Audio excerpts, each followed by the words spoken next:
Victory Venkatesh ఈ సంక్రాంతికి వస్తున్నాం సినిమాతో బ్లాక్ బస్టర్ అందుకున్నారు. బ్లాక్ బస్టర్ అని చెప్పినా తక్కువే. ఇండస్ట్రీ హిట్ కొట్టారు అని చెప్పాలి. పాన్ ఇండియా సినిమాలు కాకుండా రీజనల్ లాంగ్వేజెస్లో అత్యధిక కలెక్షన్లు సాధించిన సినిమాగా ఇది నిలిచింది. సీనియర్ హీరోల్లోనూ అత్యధిక వసూళ్లని రాబట్టిన హీరోగా నిలిచారు వెంకీ మామ. వెంకీకి సరైన సినిమా పడితే ఏ రేంజ్లో ఉంటుందో ఈ మూవీ నిరూపించింది. అయితే ఇప్పుడు వెంకటేష్ నెక్స్ట్ సినిమా ఏంటనేది ఇంకా కన్ఫర్మ్ కాలేదు. త్వరలోనే ఆయన రానా నాయుడు సీక్వెల్ వెబ్ సిరీస్లో పాల్గొనబోతున్నారు. నెట్ఫ్లిక్స్ కోసం ఈ సిరీస్ని చేస్తున్న విషయం తెలిసిందే. సినిమాల పరంగా వెంకీ ఇప్పటివరకు క్లారిటీ కన్ఫర్మ్ చేయలేదు. పలు ప్రాజెక్టులు చర్చల దశలోనే ఉన్నాయని సమాచారం. అయితే తాజాగా నెక్స్ట్ సినిమాకి సంబంధించి ఇంట్రెస్టింగ్ అప్డేట్ బయటకు వచ్చింది. వెంకటేష్ మరోసారి యంగ్ హీరోతో కలిసి మల్టీస్టారర్ చేయబోతున్నారట. ఇటీవల కామెడీ చిత్రాలతో అలరిస్తున్న శ్రీవిష్ణుతో కలిసి సినిమా చేయబోతున్నారట.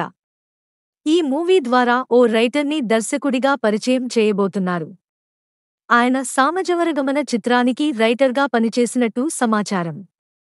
వెంకటేష్ మెయిన్ హీరోగా ఉంటారని, శ్రీవిష్ణుది మరో ముఖ్యమైన పాత్ర అని తెలుస్తుంది. దాదాపు ఈ ప్రాజెక్ట్ ఓకే అయ్యిందని సమాచారం. కామెడీ ఎంటర్టైనర్గా ఈ మూవీని తెరకెక్కించబోతున్నారు. అన్నీ ఓకే అనుకుంటే ఈ మార్చిలో సినిమా ప్రారంభమయ్యే అవకాశం ఉంది. వెంకటేష్కి ప్రధాన బలం కామెడీ. అది కాకుండా యాక్షన్ మూవీస్ అలాగే థ్రిల్లర్ చిత్రాలు చేసి చేదనుభవాలను చవిచూశారు. అలాంటి చిత్రాలు బాక్సాఫీసు వద్ద డీలాపడ్డాయి.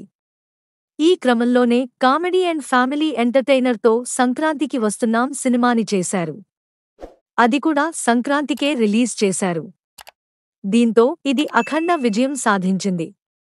ఈ మూవీ వెంకీకి కూడా ఓ లెసన్గా నిలిచింది. అందుకే కొత్త ప్రాజెక్టుల విషయంలో ఆచితూచి వ్యవహరిస్తున్నారట. ఎంటర్టైన్మెంట్కే ప్రయారిటీ ఇస్తున్నారట. అందులో భాగంగానే ఇప్పుడు శ్రీవిష్ణుతో కలిసి ఈ మూవీని చేసేందుకు రెడీ అయినట్టు సమాచారం.